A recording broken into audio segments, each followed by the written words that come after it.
Hi, this is Matthew from the Matthew Show. This is the unshaven Matthew, the almost shirtless Matthew. I just wanted to share something that came across my mind. Um, I have a lot of great friends from a lot of great religions. Some of them are very religious, some of them are not so religious, some of them are not religious at all. This has to do with ideologies, right? An ideology is something we base our values upon, our mission in life, what we care about, what moves us, maybe what we advocate, and what we do and why we do it.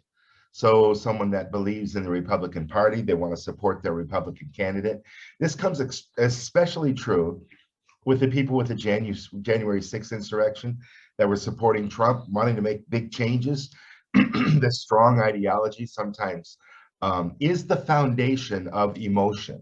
If I stand for some strong ideology, whether it's political, religious, even diet, and they talk about people that are diet extremists, you know, people that say, oh, I'll never have that or never have that, or people that eat this, people that eat meat are bad, you know, this can be an extreme ideology, and it can cause people to become arrogant, self-righteous, and judgmental of other people.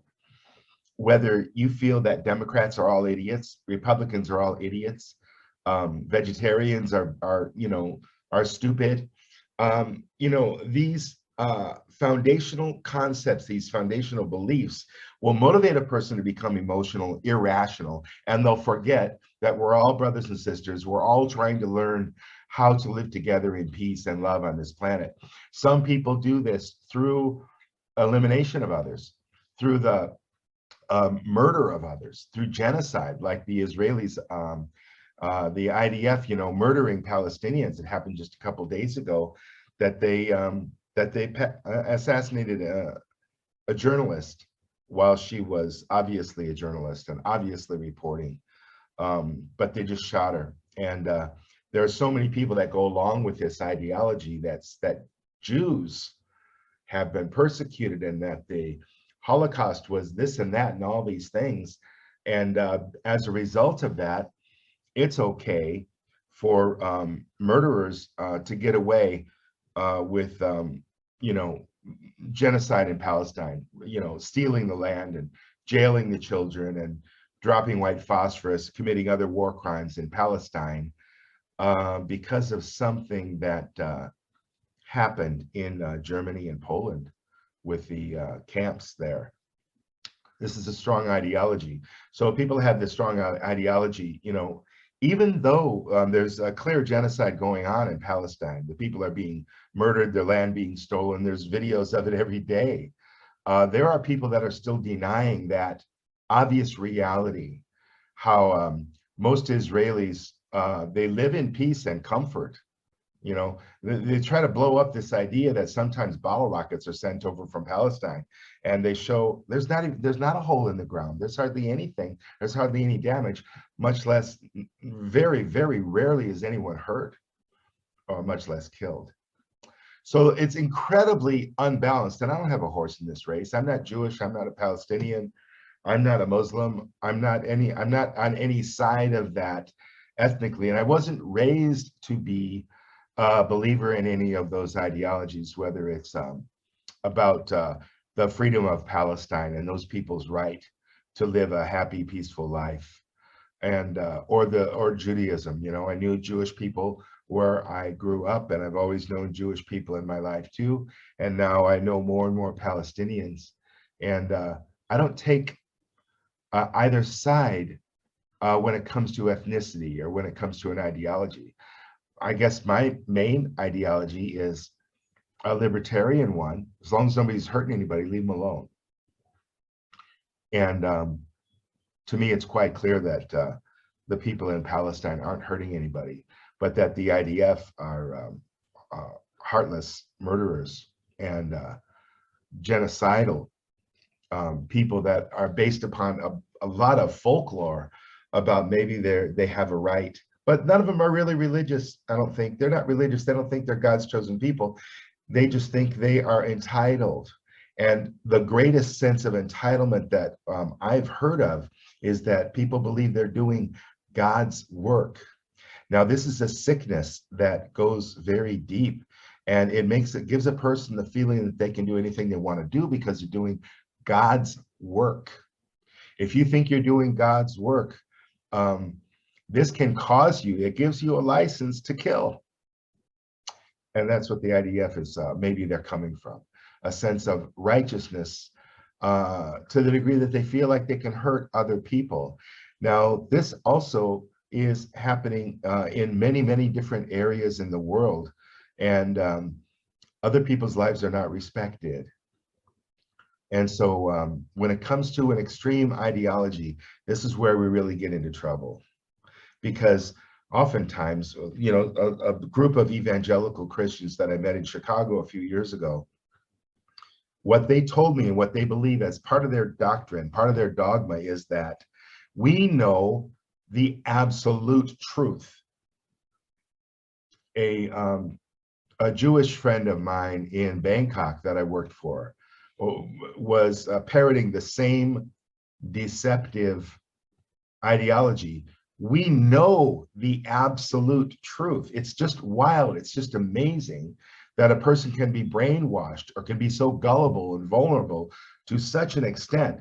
Now, I've been accused of being a naive individual, and because of my naivete, I've got involved in more religions than anyone I've ever met, because I've fallen into the trap of their dogma, of their beliefs, of what they think is true.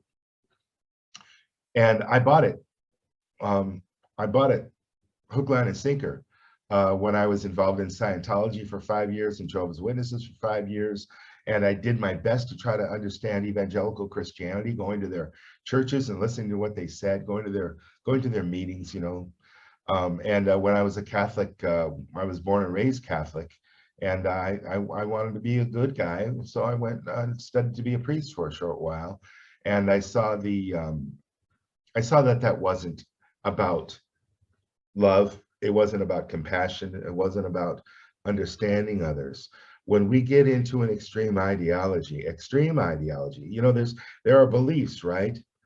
I think that cigarettes smoking causes cancer. If I believe that, to what degree do I believe that? Does it become an ideology? And does it grow into an extreme ideology to the point to where I'm attacking people that are smoking, or I'm condemning maybe, you know, like burning down a tobacco factory. You know, this happens with abortion.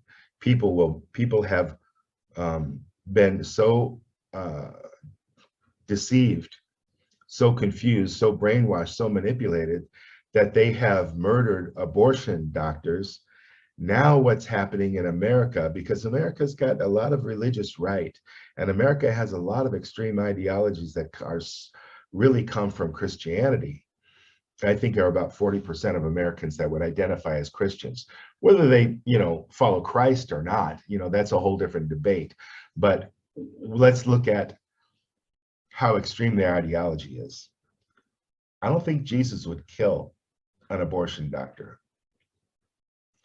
And but people are, you know, people are doing that. So the people are killing others that don't follow their ideology. So we need to understand that none of us knows everything, and we're all brothers and sisters, and we can all learn from each other. And sometimes we learn from a bad example, and sometimes we're learning from a good example, but it's up to us to learn and think and understand and accept.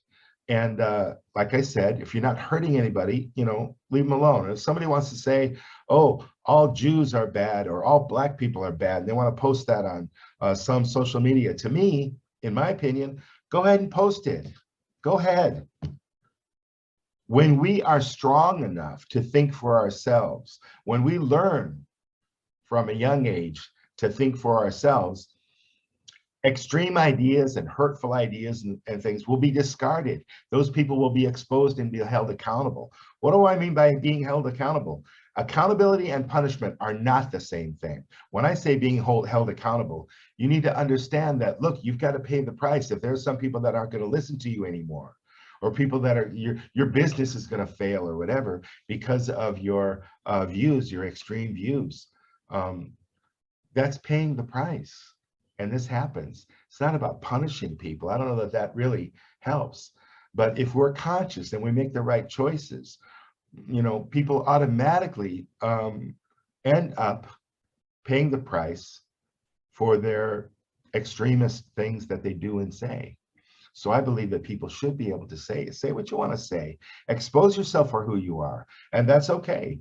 I think it's much better to do that than try to adjudicate what was racist, what was not, what was bad to say, what was wrong about vaccines, and what's wrong about lockdowns. Go ahead and say what you feel, and we need that freedom of expression. There's a really good reason behind that.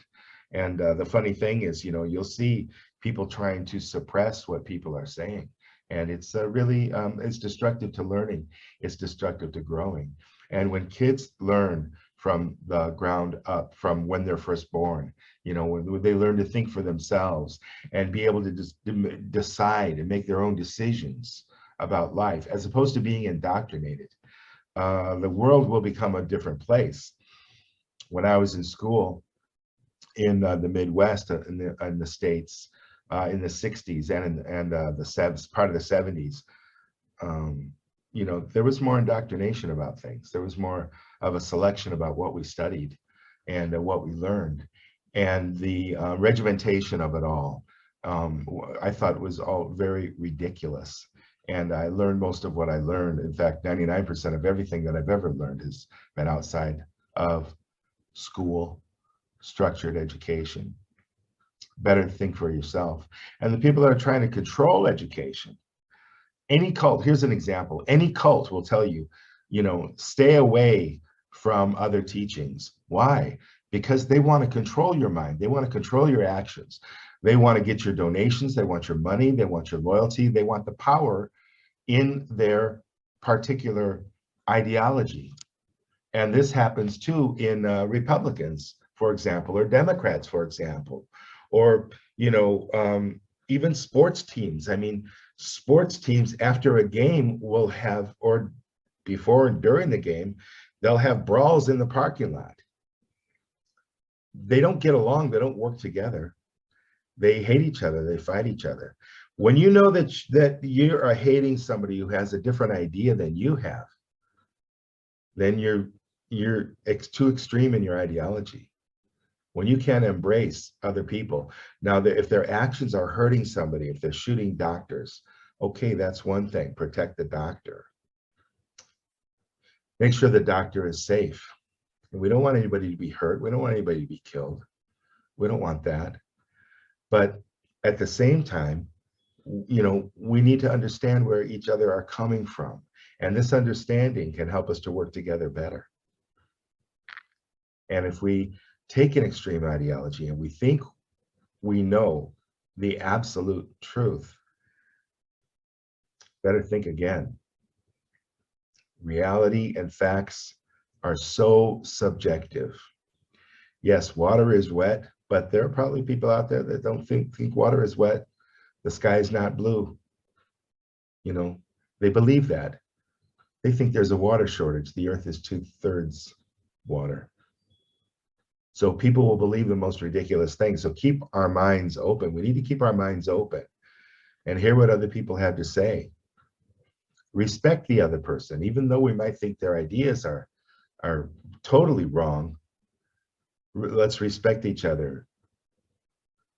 Let's keep the idea open that maybe there's something that we need to learn, and that no one is the keeper of absolute truth. And all your ideas, all my ideas, they stop right here. They stop in my own head. All of that reality, all of my subjective reality that I think is true, it all stops right here. And anybody right here might have a totally different idea. That's completely true to them, as my idea is completely true to me. Watch out for extremist ideologies. Watch out for people who get extremely adamant about what they believe. Sure, we can be compassionate. Sure, we can believe in things. Sure, we can work hard for our cause. But let's keep our minds always open to learning more and understanding more. and not hating others, but doing our best to cooperate with others and allowing them the freedom to be happy and have happy lives, as long as they're not hurting somebody else.